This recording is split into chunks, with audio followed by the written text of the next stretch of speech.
Hello, everybody. The purpose of this video is to point out how Sergeant Andrea O'Donnell of the Connecticut State Police Internal Affairs Unit lies habitually. She lies 6 times in this short section alone. Now, a little backstory here: I submitted some complaints against against more than one state trooper. I'm going to try to stick to the subject here the best I can. So this is an email from her to Major Pendleton in the Internal Affairs Unit. Presumably based on the inaccurate information, the lies she told here, Major Pendleton decided to not sustain my complaints. So this is critically important. These are not These are not meaningless lies. They're very important, and someone who works in law enforcement should know better. So let's just get right to it. So it appears that this Trooper Loftus handled a situation at one point, but that's sort of irrelevant. She says, no CFS located to verify their interaction. CFS is what I don't know what it stands for, but this is basically a report. No CFS located to verify their interaction. Lie number 1.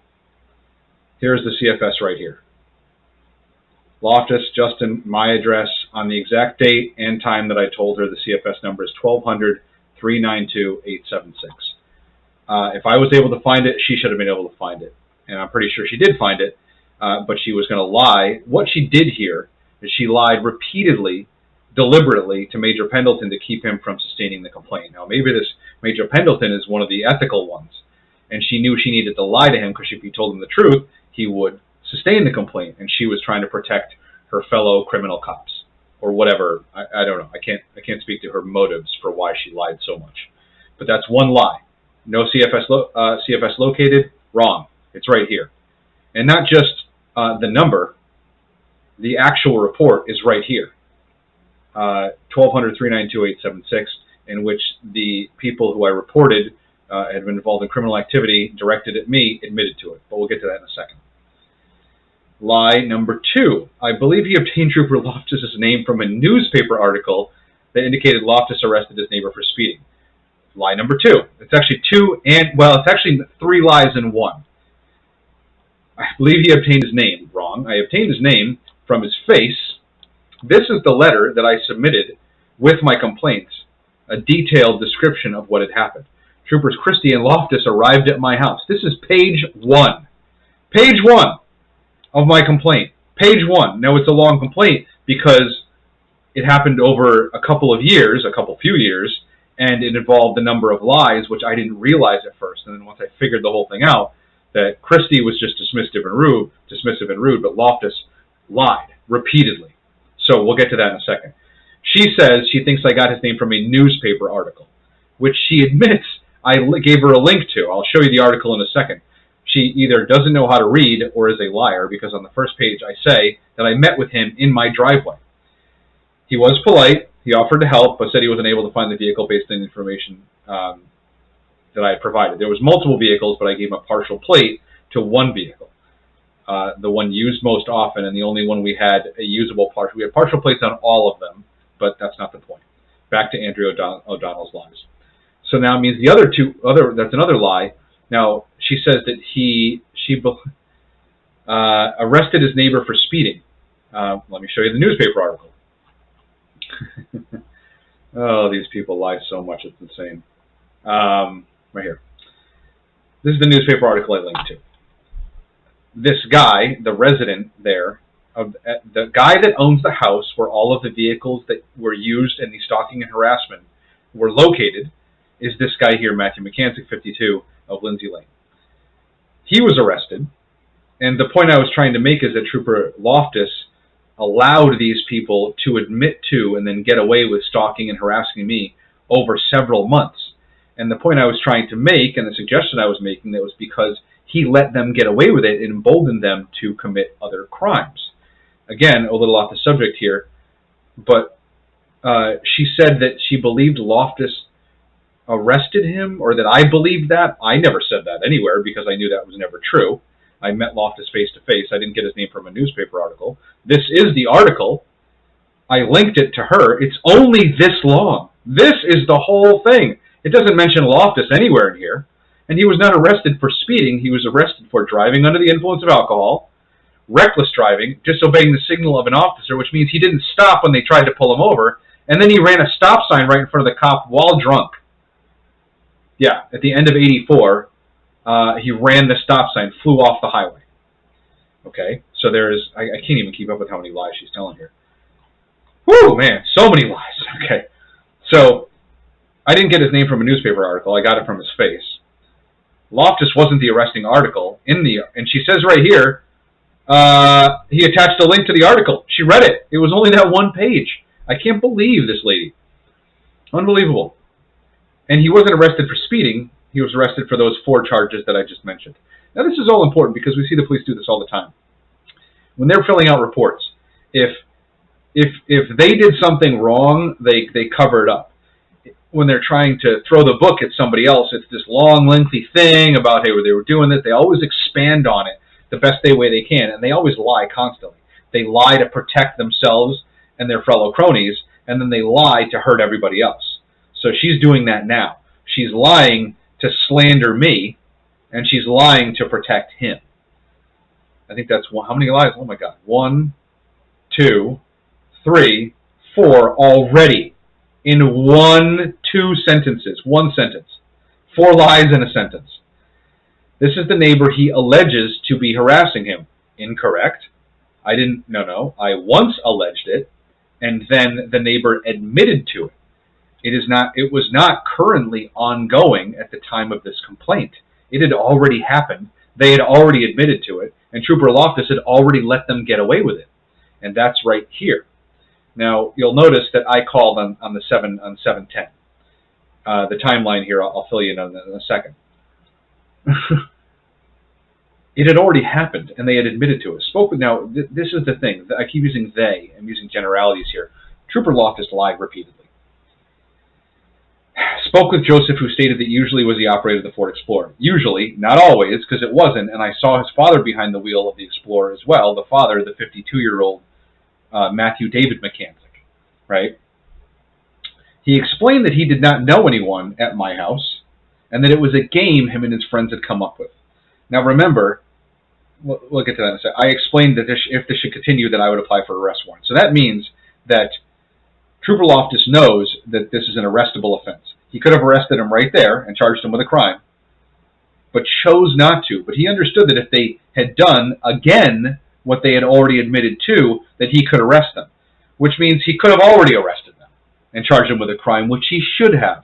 And that was the point I was trying to make with that article, is that by not charging these people with criminal activity, it gave them the impression that they were above the law, which is probably why his father was out drunk driving like a psychopath and not stopping for the police. Yeah. So my call originally was, and of course you've got, this is all in the 6th, of course, but you got the VIN of the vehicle, this is the plate. Now, the information I gave him was a partial plate. It was 924XV. We were just missing the last one. We had exact description, Ford Explorer, blue, older one. I was the one that found all the vehicles in the driveway and gave them the address, but we'll get to that in a second. So where is my original, oops, sorry, I didn't do a very good job of this, apologize. This was my original call on 710. Wants to talk to a trooper about a blue PK pickup, maybe. It's an Explorer, anyways, that is harassing him and his tenants in front of his house. That's called 224. Now, they always leave out the details. They turn months of harassment. These people would, and I'll just read from my complaint. Now, I sent this letter to my Congress people as well, Blumenthal, Murphy, and Joe Courtney, and they were the ones that implored me to file complaints. Now, this is what I told them, and this is what I told them over the phone, and this is what I've been saying the whole time. My story has not changed at all. Several vehicles would frequently drive by my house while excessively using their vehicle horn for extended periods of time, up to 30 seconds, although that's a little inaccurate. That's what happened for a long time, and then it got worse. As many as 10 times a day and all hours of the day and night, one of the vehicles was Forest Green Lincoln Navigator, driven by the father, primarily by private investigator and retired police officer Matthew David McCantic Sr. of Willington. And that's why all this matters, because this guy's a retired cop, and those are his kids, and the other cops are helping him cover up his criminal activity. Another was a blue Ford Explorer driven by his son. Now, when I sent these letters and submitted these complaints, I didn't have any of those CFS reports yet, because the state of Connecticut takes forever to help you find and obtain anything. I was just going by what I had, and this is who I knew lived there, because you just do a simple search of their names and they all come up. Another was a white Nissan Altima, also owned by the family. I found all three of them parked at their house. One of the strange things is I would see the Lincoln Navigator. That's relevant. So I reported very specifically what I was experiencing, but then they always kind of minimize it. You know, it's always just this kind of little tiny thing. You know, it's just like this months in multiple vehicles and hundreds of times down to a sentence. What prompted me to call on the 10th was that the night before, the blue Explorer parked in front of the house at 1 o'clock in the morning, laid on the horn for like 2 minutes right in front of my house, woke up me and all of my tenants. Now, this is noteworthy. I'm living in the house, right? It's a 3-story rental, 3-family that I have. I've got myself and 8 other tenants. 2 of those tenants are Marine Corps veterans. The perpetrator, or the perpetrators, let me rephrase that. The people that live in the house at 23 Lindsay Lane, these McKansick people. Now, Joseph, I don't know what his deal is, but they were all sharing these vehicles. One of the sons here was in the Army, and he's actually a pretty smart guy, right? He graduated, blah, blah, blah, blah, blah. Seems to be like a pretty decent dude. He's going back into the Marines from the Army. These are the kinds of people you want to look up to and trust. Unfortunately, they're up to some slippery stuff. Now, we'll get to that in a minute. Now, back to Andrea's lies. That was another lie. I didn't allege to be harassing me. I said admitted to harassing me, past tense. There's a big difference between I alleged and they admitted to.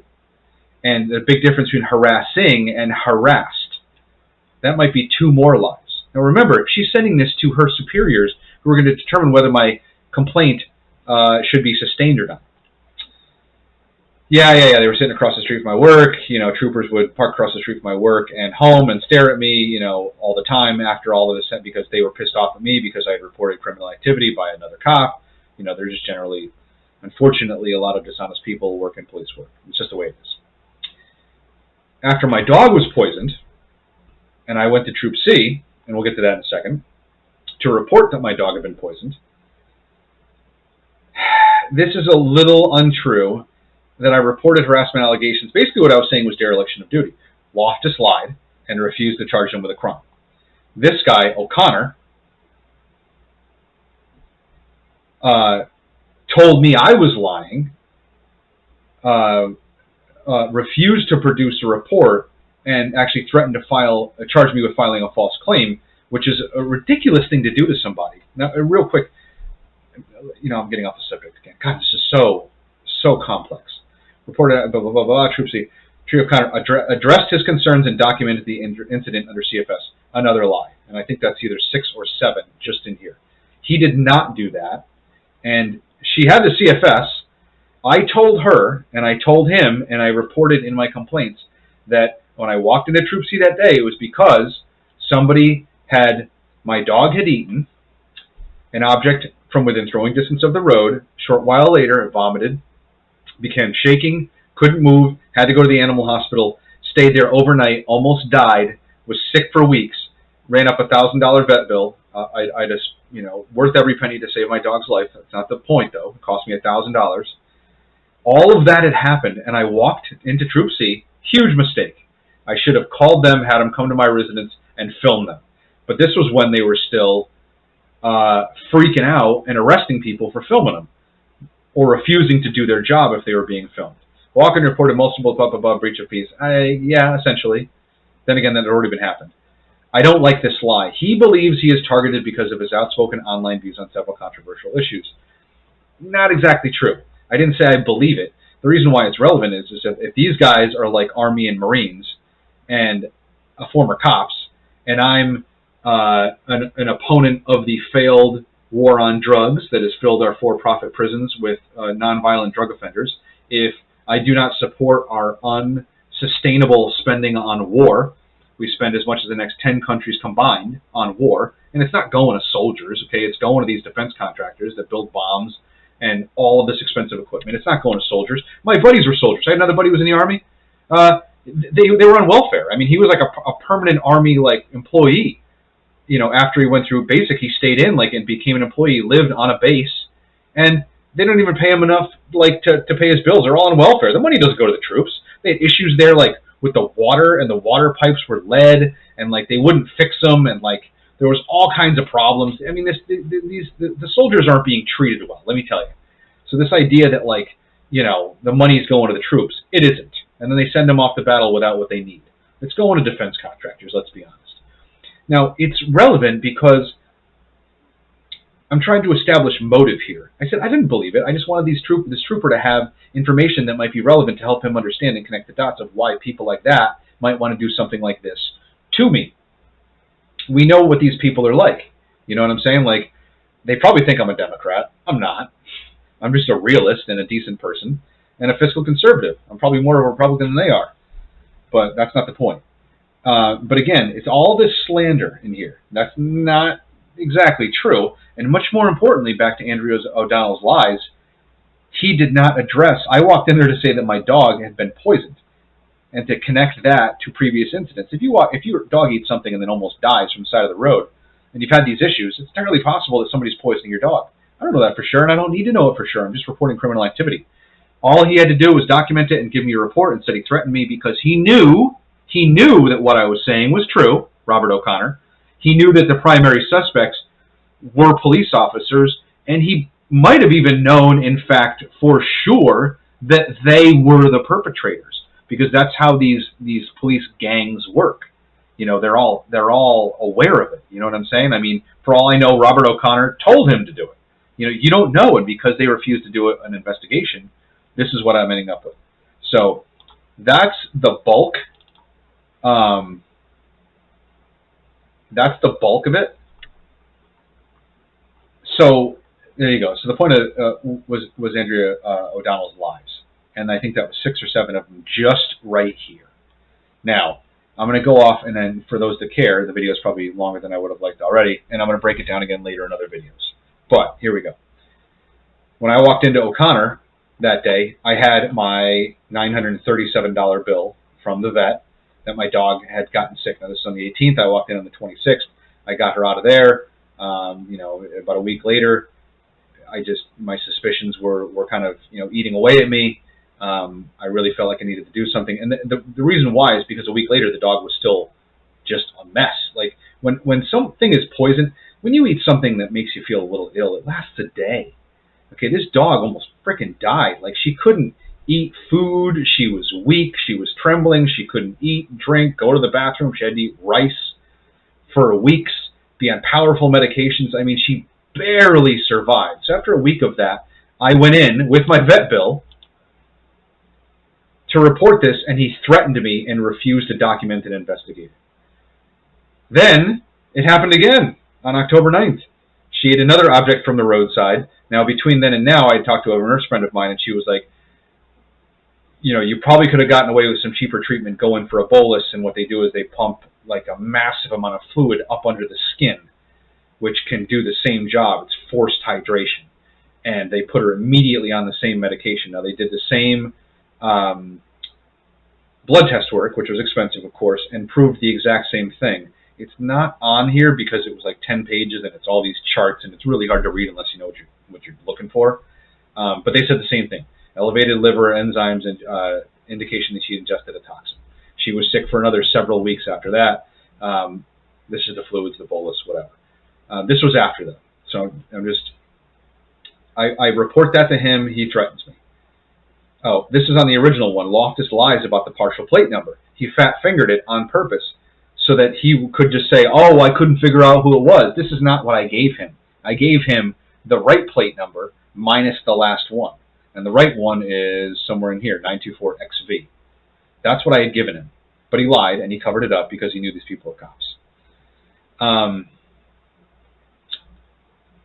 So this is from Pendleton to, is this the guy from the Troop C area? Like, these people, they've already talked about it.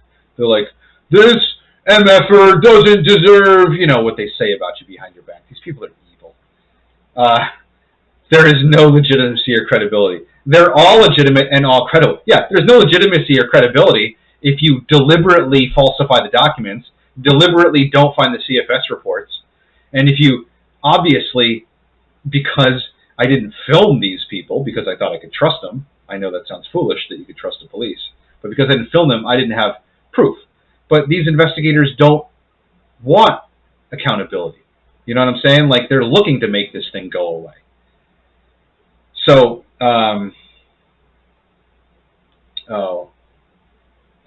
so this one. So, and furthermore, during the complaint process, I asked, okay, here we go. Oh, and more about Andrea O'Donnell. Now, I submitted the complaints in October. By December, I hadn't heard anything from anybody. I sent an email to them.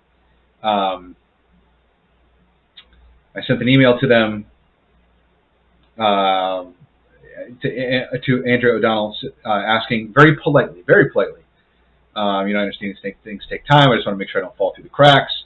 Can you please give me an update? No response. Maybe another week goes by, another email, nothing. Then I call the office. Now, this is an email from Marcia, her administrative assistant in the office there, to Andrea O'Donnell, telling her that I had called. She then ignored this email and still didn't call me. Now, Marcia says to Andrea, I can't find anything in the database, probably because they were just hoping they could just crumple the thing up and throw it in the garbage. What they were trying to do is make my complaint go away.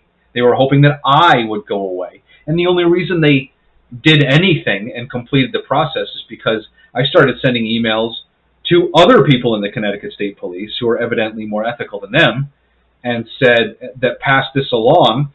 And it took multiple emails to other people in the state police to get internal affairs to respond to me.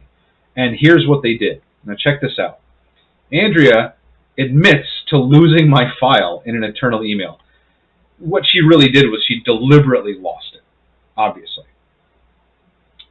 in retaliation, to make it go away, to help cover up criminal activity by other cops. Where is it? Sorry, not the best. I intended on replying to him, but somehow moved his file and never did. Lie. Lie. Lie. Another lie. Oh, and some more lies. And because he's annoyed I've taken too long, that is not true. I was annoyed that she didn't respond at all. If she responded and said, it's taking longer than expected, or I still have X amount of time, all she needed to do, remember, I waited 2 months with no word. I sent 2 polite emails and 1 phone call, just asking, hey, can I just, let me know that you're working on it, that you have it, that it's still in the works, or if it's been completed. I have no idea, because no one's getting to me. Now she's always changing the narrative. He's annoyed I've taken too long. Wrong. I was annoyed you deliberately ignored me. Huge difference. Maybe someone else should send it. And then she shirks her responsibility. After doing this to me, she doesn't even have the professionalism to send me and explain this to me herself. I got these from Freedom of Information Act requests. I didn't mention that earlier. All of these internal emails, they weren't just given to me. They had to be turned over to me because it's the law. I had to go through the legal department and wait months to get them.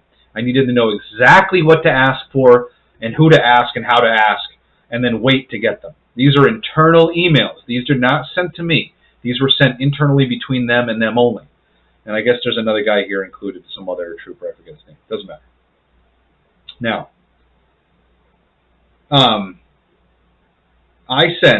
when I send the complaint, I send this along with it. Now this, I get an email originally from Lieutenant Loftman, who says, I've received your complaints. This is in the beginning of October. I report back to him. I say, well, thank you very much. And also, I understand these investigations can take some time. However, I was hoping to hear from you sooner regarding whether you would be involved in the production of the original incident reports that Trooper Loftus and O'Connell refused to produce. Now I do know that Loftus did produce a report in which the perpetrators admitted to it. But I didn't know that at the time I wrote this because I was still waiting for the records department to get me the records, which takes forever. If you will not be, and I think this is pretty polite and very well written, if you will not be doing that work personally, would you like to refer me to a trustworthy trooper that will document the harassment and poisoning of my dog? Provide me with a report and investigate the events. I just want to discuss this with you before I call headquarters again to report this criminal activity. If I call headquarters and another trooper refuses to document and investigate the criminal activity, or worse yet, threatens me, I would have to file a complaint against that trooper per the instructions of the Connecticut elected officials I spoke with, and that will end up making more work for you. I hope that wouldn't happen again, but it already happened once. I don't want to, and then it goes on to, I basically just say, I don't want to do any of this. I just want to take the easiest path forward for all of us. Please respond. His response is this: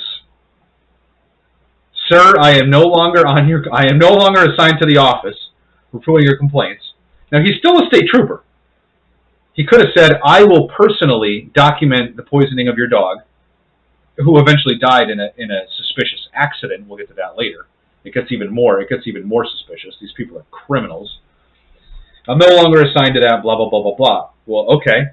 Any word here about the original reports? He doesn't come forward and say, yes, I'm going to help you, I'm going to produce those documents for you and do my job, or refer me to anybody.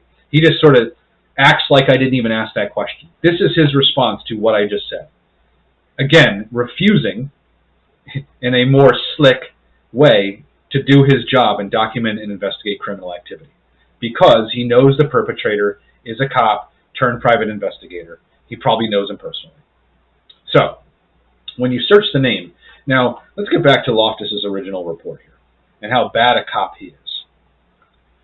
24 Grant Hill Road is the address that this Joseph McCansick gives. On another one, you get another, where is it? Sorry. Now, when you search for these Matthew McCansick's names, you come up with MJA Insurance Investigators, which is private investigator. If Loftus was a decent cop, he would have done 2 seconds worth of work and realized, wait a minute, something's wrong here. Why are Marines, Army turned private investigator, former cops involved in this sort of thing? This is incredibly suspect. Why would these people do this? Well, we now know that dirty private investigators are asked to do this kind of thing all the time, either asked or paid. They either do it as a professional favor to their former colleagues in law enforcement on their behalf, or they're paid to do it, probably with money stolen from drug busts that they don't turn in and that they use to pay private investigators to harass their personal or political enemies. The red flags are flying here. Has been providing private investigator, poorly written here, but since 2005 the company has been providing private investigator, blah, blah, blah. Huge red flag.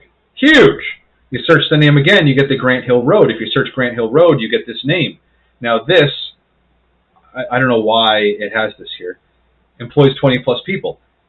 I don't know if this was originally where he worked or owned, and then he owns now a different private investigation. But like, how bad a state trooper, is this guy? I mean, Jesus Christ. This guy's in the Army. Like, this is, red flags are flying here. This should be getting somebody's attention. This is incredibly strange. That's pretty much it. I mean, there's really no other way to do it. No other way to say it. So, after I reported all of this, and I gave Loftus a plate, he says, I don't know who it is, I can't figure out who it is. It kept happening.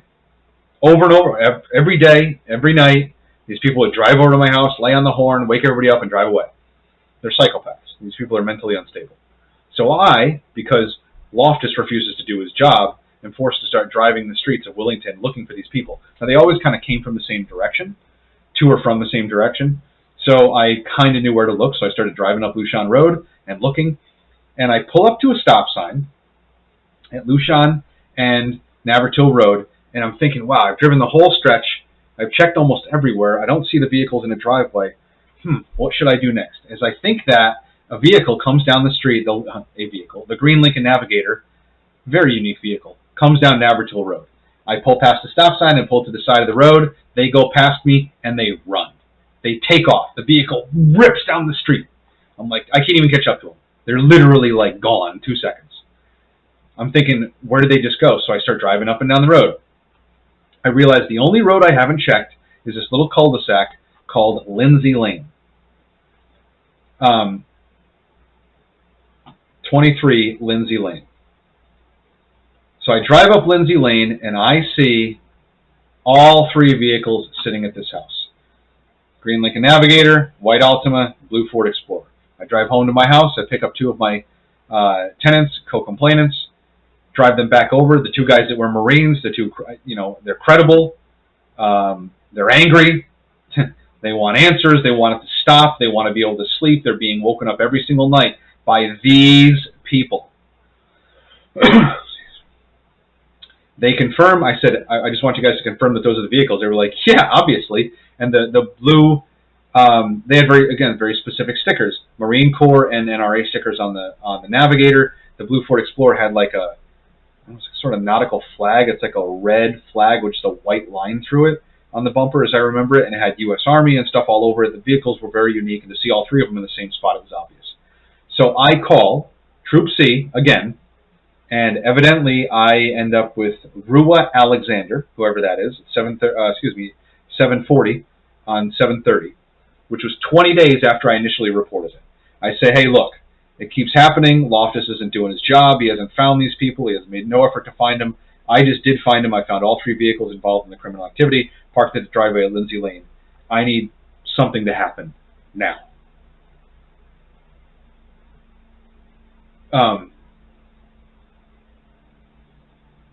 I need something to happen now. They say, okay, look, we don't want a confrontation. I said, neither do I. I said, I'm not here to, pick a fight with these people. I said, I need a trooper, and I need him over here now. And this person said, well, just leave. We don't want them to come out. We don't want, some sort of, fight to break out. I said, I explained very, very calmly and very clearly what had been happening. I wasn't as agitated as I am now. I'm really reliving the moment here. I was very kind, very polite, very respectful, politely asked for help. She said, please leave. I don't want something to happen. I said, absolutely no problem. We go home. Another week goes by before Trooper Loftus finally goes over to talk to these people. And on 8/6, he finally goes. I don't know why the Grant Hill Road is here. Maybe that's where the vehicle was registered to. But the 23 Lindsay Lane, that was right there. I don't know. He goes over to talk to him, and then they admitted to it and all that stuff. But what's funny about O'Donnell not finding it is that it didn't come up under my name. It came up under It came up under this guy's name, which is the dad, which is the cop and the private investigator. This is the original one. This is not under my name or my address. It's under this guy's name and address. Now, I don't know if that was a deliberate attempt by Trooper Loftus to hide this police report. I'm not really sure. But again, on page 1 of my complaint, I gave her this name. All the information she needed to find everything was on the first page. So, she's a lazy liar, or maybe she has poor reading comprehension, but she's still lying. She's telling untruths. Obviously a whole lot more happened after this, but that's really the meat of it. This is really, this video is about lies, dishonesty, dereliction of duty, cover-ups, the gang mentality of police work these days, how they'll help each other get away with anything, how they'll threaten people who are their victims, how they will lie, cheat, steal, you name it. It's pretty bad. So now, because I didn't film all of this harassment, I spoke to an attorney who was like, just keep your mouth shut. Don't say anything else to piss them off. He goes, hopefully they'll just go away. That was terrible advice. Terrible advice. And I'm a little embarrassed because these days we know you shouldn't even speak to a police officer without a camera running because of all of the things they do. They're just going to lie, cheat, and steal. They're going to, falsify documents. They're caught doing it all the time. Put a camera on them. It might just save your life, literally. But this is what it looked like. Now, this man here was also being harassed by Unfortunately, we have a higher opinion of firefighters, a group of firefighters and police officers in his town. Now, this is kind of what it looks like. What he did. As the town fire chief, Clementi had lots of friends, and suddenly Rick and Cindy say it seemed like every single one of them was driving by honking the horn, and they wanted to say hello. Sorry. That right there, this is what it looks like at all hours of the day and night. The Clement family conspired together to organize a horn-blowing campaign against us. That's really what this is all about.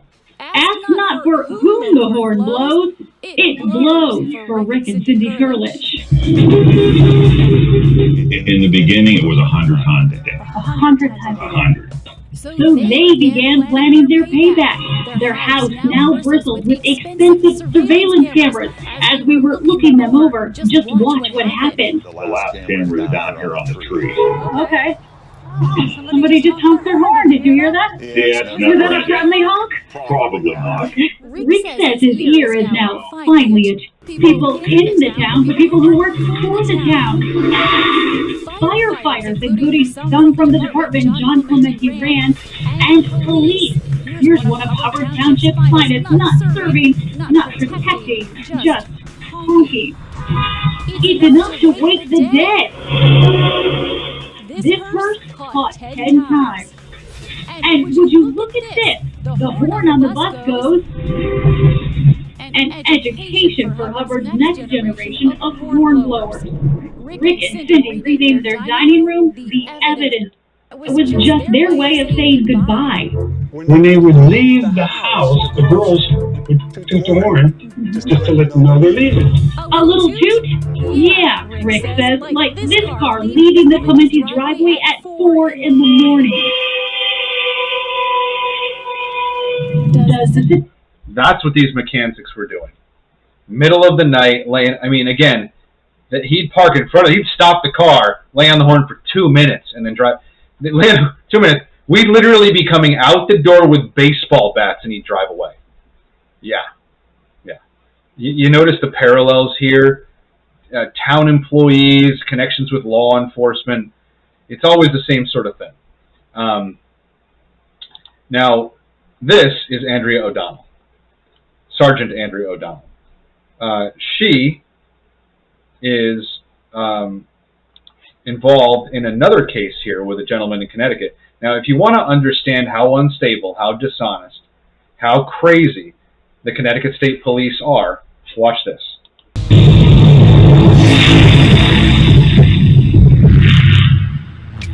Let's see your hands behind your back. I'm going to. Put your hands behind your back, please. Sir. Sir. Put your hands. Get to work. Is that what you tell me? If you're busy.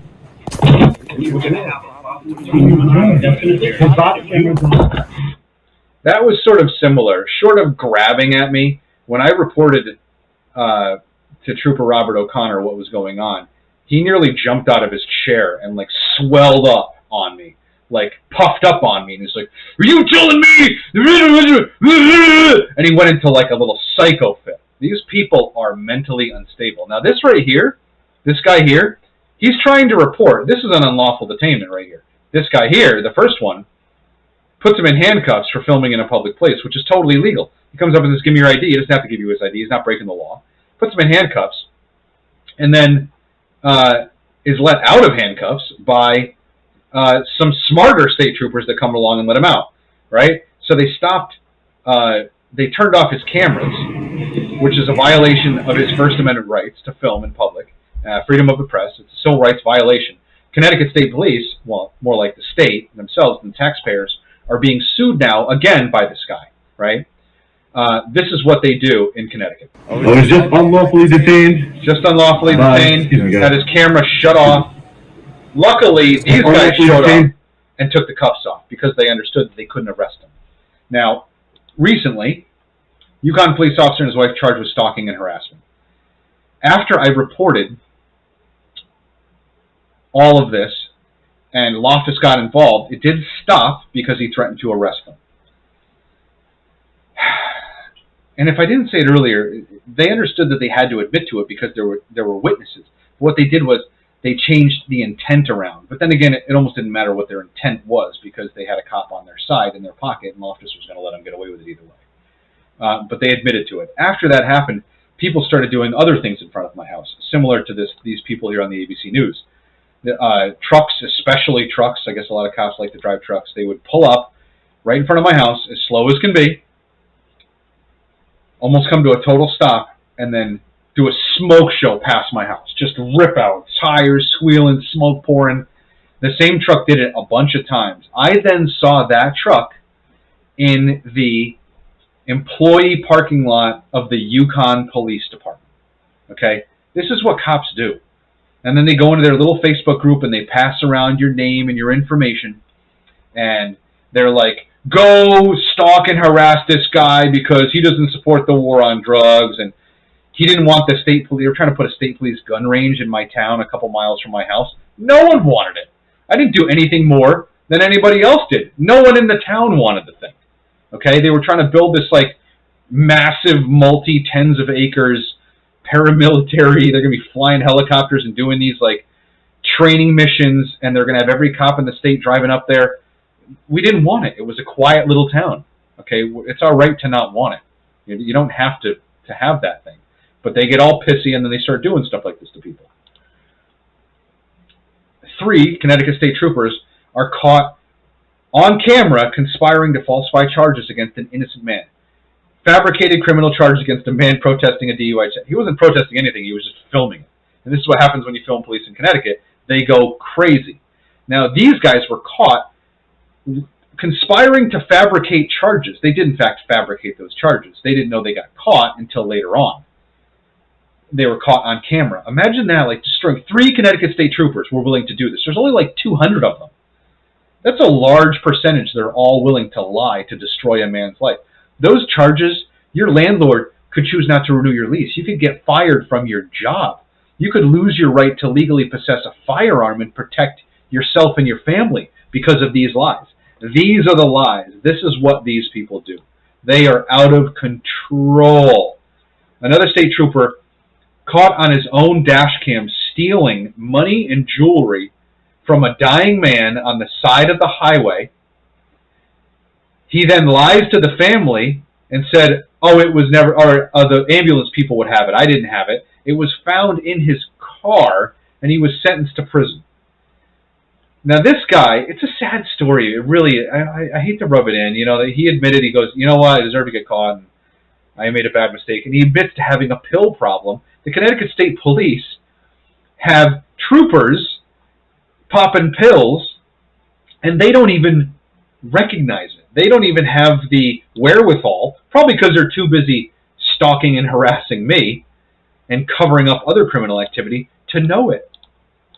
I mean, it just goes on and on and on.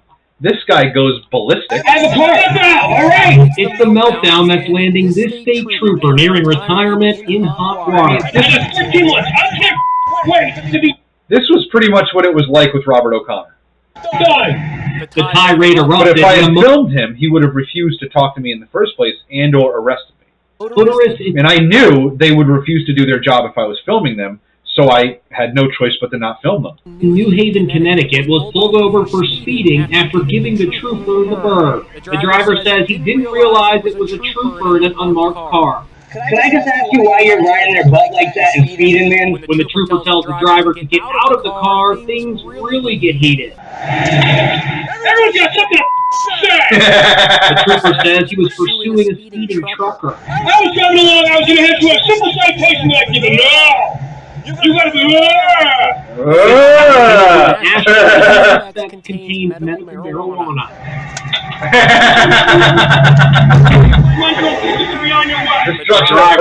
Posted this video. That police officer had no reason to do what he did. Yeah, no, it's what he does all day long. It's what they do. Okay? You only caught him these few times. Okay? You think it's the first time these 3 cops, you know, fabricated evidence and lied to press charges on an innocent person? Of course not. I think it's the first time this guy's gone ballistic? Of course not. Think it's the first time they've unlawfully detained somebody? Of course not. The first time this guy's lunged at somebody that was trying to make a complaint? This guy's trying to make a complaint. Put your hands behind your back, please. He goes to state police department. If you're busy. On camera! He broke the guy's camera, threw it on the ground. They put him in cuffs again and then let him go. They're unstable psychopath criminals. They lie all day long, and this is what liars look like. Thank you. Sure. Let's go. I'm doing good. Can I Sergeant O'Donnell, the woman who lied 7 times in one email to her superiors to protect a bunch of dirty cops from accountability. This is what we get in Connecticut. Unbelievable. Now fast forward a little bit.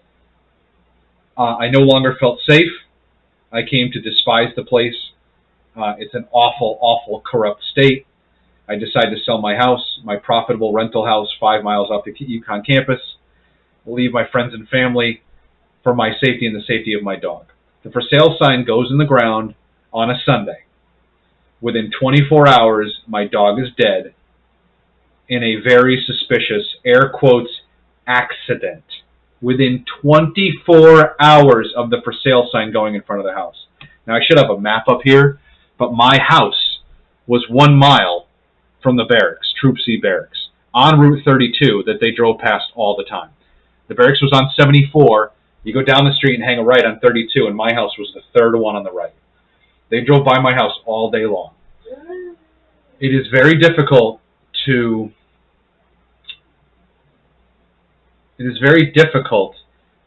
dismiss things as coincidences when they happen like that. When all of this has happened already, when the dog has been poisoned multiple times, it was actually 3 times, and there was no third vet bill because the third time I immediately forced her to drink hydrogen peroxide, which induced vomiting, which is an awful experience for a dog, to have her head held and have that poured down her throat forcibly, and then have her throw up whatever she ate so it wouldn't kill her. It happened 3 times. The dog was poisoned 3 times. $1,400 in vet bills. And then the dog dies in a suspicious accident 1 day after all of these dirty cops and that dirty neighbor figure out that I'm going to be leaving. So did they want to make sure that I was not able to get away with essentially my child, which is my dog? I don't have kids. And if I had kids, they would have killed my kids. And instead, they just killed my dog. They poisoned her multiple times, and when that didn't work, they set up another, air quotes, accident.